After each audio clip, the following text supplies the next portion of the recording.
Gracias. Muy buenas tardes. El tema que se me ha pedido,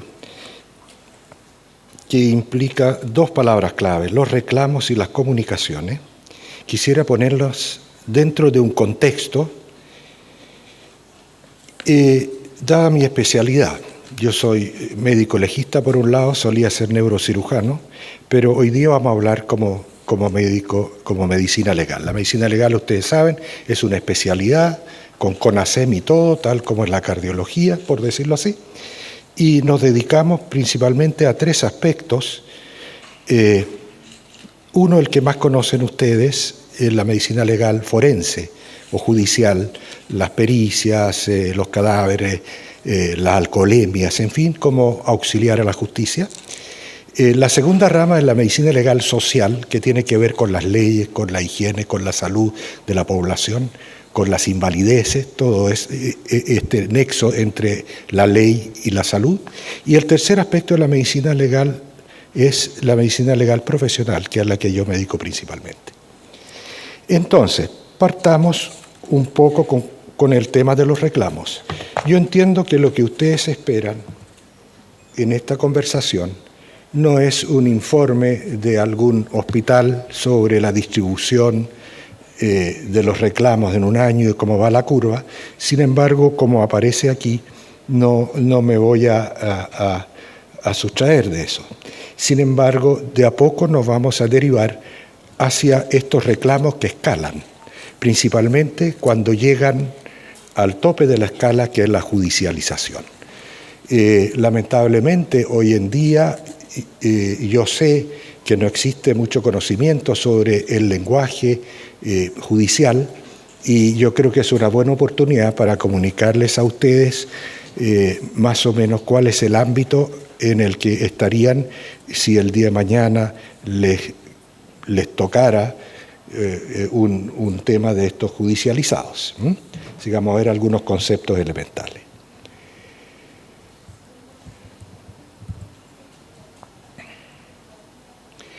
La primera cosa es que los reclamos tienden al alza desde antes de la Ley de los Derechos y Deberes. Probablemente, si uno analiza esto, coinciden con mayores expectativas. Aquí me detengo un poquito, porque los eventos adversos que pueden resultar de las atenciones médicas muchas veces corresponden a frustraciones de expectativa. Nosotros hemos hecho grandes avances por el lado nuestro de lo que podemos alcanzar. Incluso yo diría que hemos hecho alarde de lo que hemos alcanzado, ya sea por razones de orgullo profesional, por razones de prestigio institucional. Nosotros publicitamos las máquinas que tenemos, la calidad de lo que hacemos, y no nos damos cuenta que con eso vamos aumentando las expectativas de la gente. Y cuando esas expectativas no se cumplen, naturalmente viene la frustración y comienzan a buscar al responsable, casi en forma automática. Entonces, una de las propuestas que yo les hago a ustedes es que manejen las expectativas de las personas. ¿Y cómo lo hacen? Mediante la segunda palabra clave de esta posición, comunicación. Moderen las expectativas, de tal manera que no sean exageradas. Lamentablemente, hoy día también la gente se va a quejar de que le presentamos un cuadro oscuro de malas expectativas y que ellos se deprimen y todo eso. Bien, no nos avergoncemos de eso. Cuando el pronóstico es malo, seamos claros. Bien, segundo elemento en los reclamos que hay que tener en cuenta, que hay múltiples posibilidades de escalar. Hay muchas teclas que tocar. Las teclas institucionales, llámese desde el juzgado de policía local, pasando por fiscalía, por la superintendencia, hasta los no tan formales, desde la LOELI hasta la línea directa, en fin, y hay gente que toca todo eso. Va al tribunal civil, va al criminal, escribe al diario, le reclama al director, en fin, tocan todas las teclas. Eso también ayuda a que crezcan este tipo de acciones, en especial en un público empoderado. La presencia mediática también es un elemento, es una herramienta que usan junto con los reclamos y que muchas veces piensan que tiene un impacto principalmente en las instituciones, cuyos gerentes cuidan el prestigio con un celo tremendo. Luego, hay un cambio cultural en las instituciones. Por ejemplo, en la superintendencia hemos sabido que la gente que atiende las ventanillas, no voy a decir que asusa, pero aconseja a la gente a que haga tal o cual cosa, en fin, e incluso sospechamos que pudiera haber algún acuerdo con alguna oficina de abogados, porque curiosamente al filo de la prescripción algunos reclamos de 4 o 5 años atrás presentan algún tipo de movimiento judicial. Eso no puede ser espontáneo. Y el otro tema en estos reclamos que eventualmente pueden escalar es que hoy en día ya tenemos abogados especializados. Esta moda, ustedes se imaginan, viene del hemisferio norte y allá el litigio es el pan de cada día y hay gente que se ha ido a especializar a la esfera norte, principalmente Estados Unidos, a manejar este tipo de cosas. Si bien es cierto, nuestro sistema es diferente. Los principales temas que encontramos en un informe de reclamo, en general en todos los hospitales. La seguridad asistencial, es decir, la disconformidad con los resultados, ojo con las expectativas, como dijimos, y ahí lidera el grupo, la especialidad cirugía y luego ginecobstetricia. Los demás vienen bastante más atrás. También los temas de reclamo están en la información y eso está de la mano con comunicación. ¿Información de qué? Diagnósticos, información de tratamiento y sobre todo, subrayo, información de costo. Ahora nosotros tenemos que informar también en ese aspecto. Traje como ejemplo, a lo mejor no vamos a tener al final alguna posibilidad de comentar, cómo la gente se queja aprovechando la ley de derechos y deberes que no se le ha dado la información suficiente. Llegan hasta el nivel de que no se me ha preguntado si estoy de acuerdo con que me haga tal o cual examen. Y no solo por el costo, sino porque duele o qué sé yo qué. Bueno, nosotros tenemos perfectamente definido cuándo tenemos que pedir consentimiento informado, pero para un examen de orina me imagino que no. O para un medicamento que usamos, a no ser que sea de un costo horrible, ¿no? Porque si esa es la manera que vamos a trabajar, sencillamente no vamos a poder avanzar. También en los reclamos está el tema de demoras. Me imagino que ustedes piensan ya claramente que en los servicios de urgencia es el principal foco de los reclamos. Y luego está otro tema que junto con la información es como etéreo, que es la dignidad. Reclamos de ofensas de la dignidad de las personas. Muchas veces las demoras también entran en este aspecto. En los reclamos dice, no me trataron de manera digna, tuve que esperar tanto rato para que me atendieran, no sé, el especialista en la consulta. O sea, no es digno que yo espere tanto rato. La verdad, si uno podría ser muy estricto, no le cabe otra cosa que decir, tiene razón, se le debe atender puntualmente. Pero nosotros sabemos que la vida no es así. Bien, ¿cuánta tolerancia significa un trato no digno? Es difícil, no tenemos dignómetro. Igual que cuánta información recibe y considera que es suficiente. Hay gente que por toda la información que le den la va a encontrar insuficiente, ya sea porque no la entiende o por principio, porque por su manera de ser siempre va a querer más. Los reclamos que escalan y que llevan a judicialización de la medicina. Tenemos factores muy importantes, las cuentas altas, por Dios que es cara la medicina hoy día. Y tenemos un segmento que busca por todos lados la manera de rebajar esta cifra. Naturalmente en el sector público esto no se da tanto, en el sector privado se da, pero tampoco en esos sectores tan altos donde la gente concurre y no tiene problema en pagar, ¿no? Es en el sector intermedio donde el tema de las cuentas se hace crítica. Luego está el otro elemento, las facilidades en el trámite. Está por ley el cómo se debe presentar un reclamo. Si no me gusta la respuesta, escala a superintendencia, y si tampoco me gusta, voy a la justicia. Y es presentar un papel y con eso basta.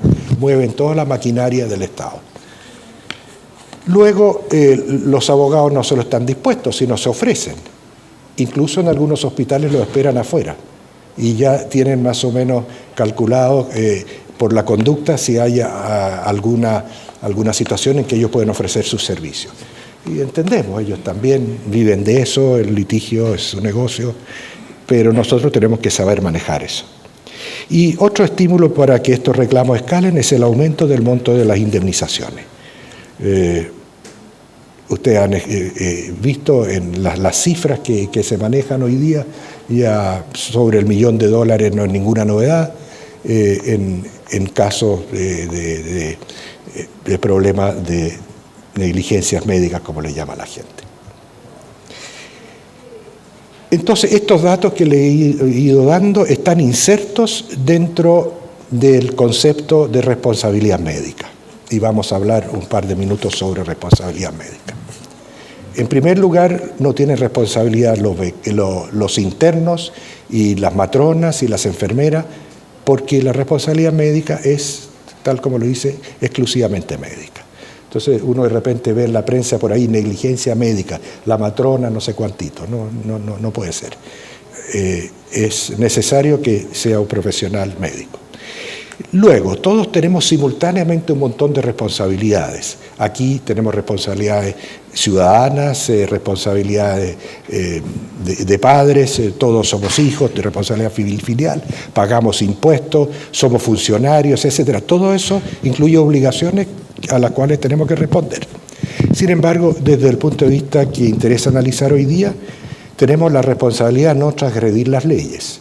Y esa es la responsabilidad penal. Cuando uno transgrede una prohibición que está en el Código Penal, entonces el Estado lo persigue y lo castiga. De ahí viene de pena, de penal. Luego tenemos una responsabilidad civil.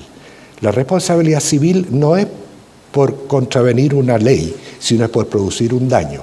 Y lo que persigue no es el castigo, sino la rehabilitación o eventualmente la indemnización de ese perjuicio que se ha producido.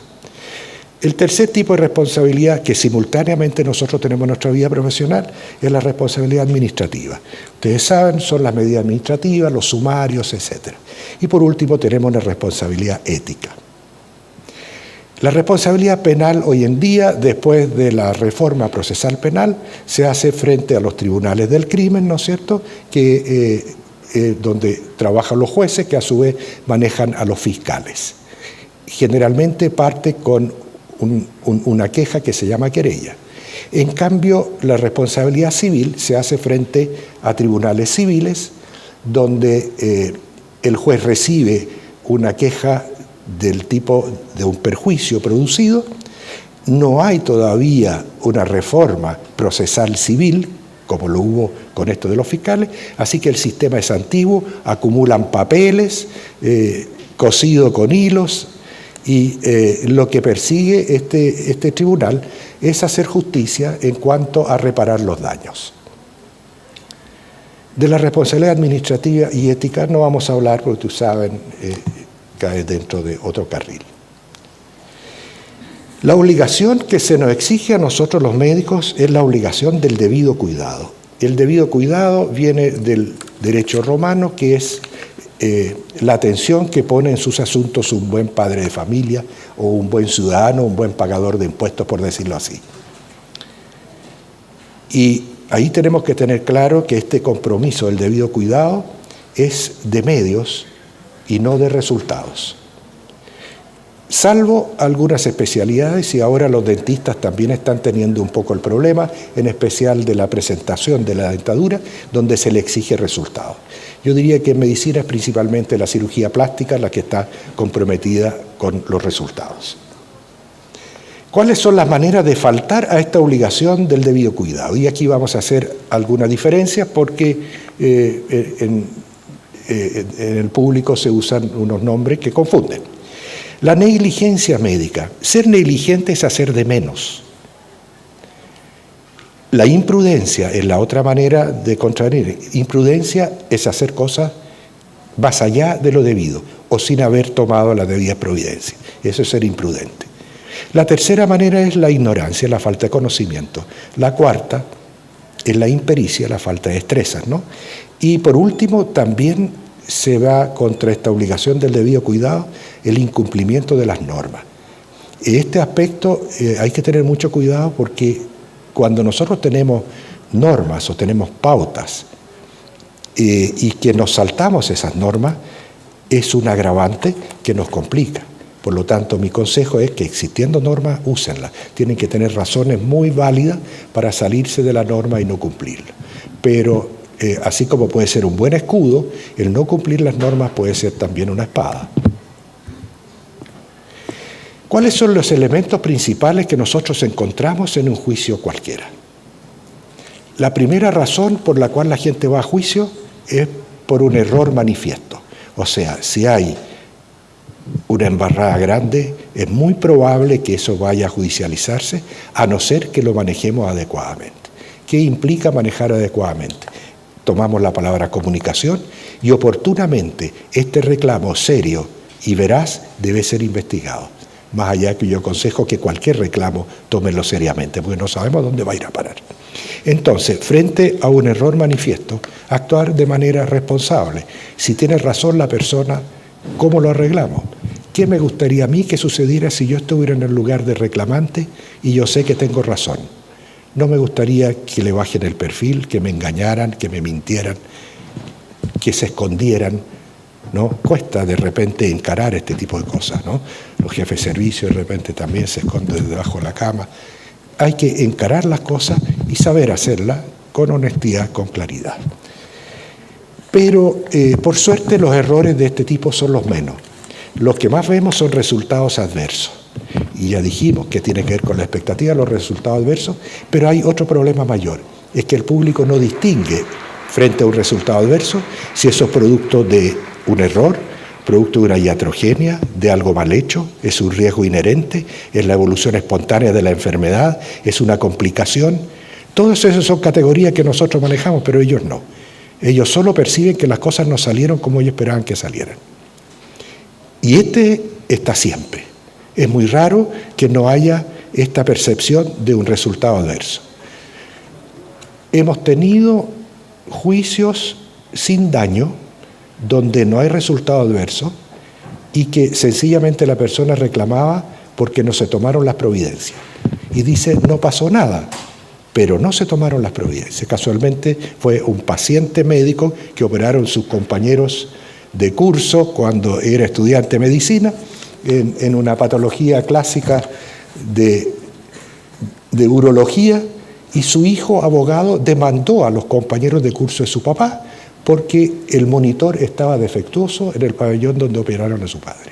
¿Qué pasó a su papá? No le pasó nada. Es cierto que lo sometieron a un riesgo, es cierto. Fíjense que un ciudadano normal es castigado porque no toma las providencias y produce algún daño. A nosotros se nos exige tomar las providencias porque el no tomarlas, aunque no haya daño, se nos castiga. Penalmente, no solo indemnizablemente. Si no hubo daño, probablemente no hay nada que indemnizar. Pero la ley nos castiga si no tomamos las providencias. El tercer aspecto que nosotros vemos muchas veces, que está en un caso que llegó a la justicia, está la mala relación médico-paciente. Elemento principal, el tema de la comunicación. Tenemos que ser muy claros en muchos aspectos. Primero, en cuanto a la información de su enfermedad, en el consentimiento informado, en los riesgos y beneficios, en los costos, todos esos elementos hay que abordarle una buena relación médico-paciente. Luego está la cercanía, el hacerse responsable del enfermo. Debe haber un equilibrio entre nuestra conciencia y la confianza que logramos con el enfermo. Hoy día, en que somos médicos funcionarios, la mayoría tiende como a mecanizarse esto y la gente echa de menos la humanización. Sí, claro, pero no podemos ser todos los humanos que ellos quisieran si por otro lado tenemos escasos minutos para atender si estamos pegados al computador y tenemos que llenar un montón de papeles, en fin, excusas hay muchas. Pero la situación es que tenemos que lograr este grado de confianza. Antes pensábamos que una buena relación médico-paciente nos blindaba de los juicios. Hoy día sabemos que si hay un factor económico, que es el siguiente elemento que tengo aquí, Si hay un factor económico y hay abogado a mano, no importa que haya una buena relación médico-paciente. Van a decir, doctora, lo siento mucho, yo la quiero re harto, no es nada personal, pero voy a tener que hacer tal o cual cosa porque mi abogado me dijo esto. Sin perjuicio de que los juicios pueden ir contra las instituciones. Cuando le tienen mucha rabia al médico, entonces va contra la institución y contra el médico. Facilidad de asesoría jurídica, también un elemento presente, y también debo comentar, otro elemento presente en los juicios son los comentarios de los colegas, ¿no? Esa actitud de quién te cortó el pelo es lo menos ético que hay. Así que no caigamos en eso, no opinemos si no hemos visto, si no estamos al lado, no nos prestemos que en el cóctel, oye, no sabes lo que le pasó a mi tía y entramos a opinar. No opinemos. Mire, no puedo decir sin los elementos suficientes. Últimos monitos. Mensaje que les podría dar en relación a este viaje tan rápido que hicimos por el manejo de los reclamos. En primer lugar, oportunamente y a tiempo, y ojalá desde el principio estén presentes en el manejo de los reclamos y al más alto nivel. Muchas veces tienen un problema, mandamos a los becados no tienen el peso específico, si hay algún problema que venga inmediatamente la persona a cargo, necesitamos siempre el de mayor peso posible, con honestidad, con claridad, con firmeza, con compasión también. Segundo, conocer la ley de derechos y deberes. Muchos no lo han leído, léanlo, porque tenemos que cumplirlo, nos guste o no nos guste. Y aquí me detengo un segundo, si me permiten. La ley de derechos y deberes da un montón de derechos y unos pocos deberes. Entre los deberes es la obligación de exigir sus derechos, sea muy particular esta ley. Sin embargo, también tienen el deber de cumplir el reglamento interno que tienen las instituciones. ¿Y qué es eso? Dirán. Bueno, el reglamento interno es un documento que deja claras las normas de la casa en cuanto a los usuarios. Nosotros ponemos ahí el cómo queremos que se manejen las relaciones entre las instituciones o el prestador y el usuario. Esa es nuestra única defensa contra el montón de derechos que tienen los pacientes.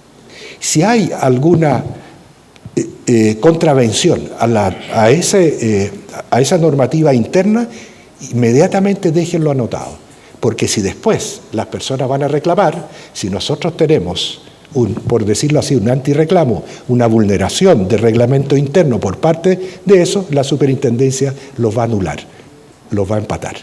Por lo tanto, si maltrata al personal, si destruye los bienes, si incumple las instrucciones, dejen todo eso en una plataforma de tal manera que quede clarito las contravenciones al reglamento interno, que, como le digo, la única defensa contra este empoderamiento de los pacientes.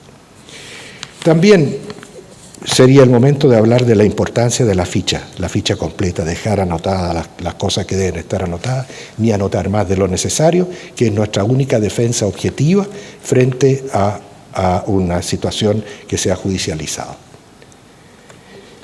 Y eso es lo que quería decir en estos pocos minutos, no quiero pasarme. Muchas gracias.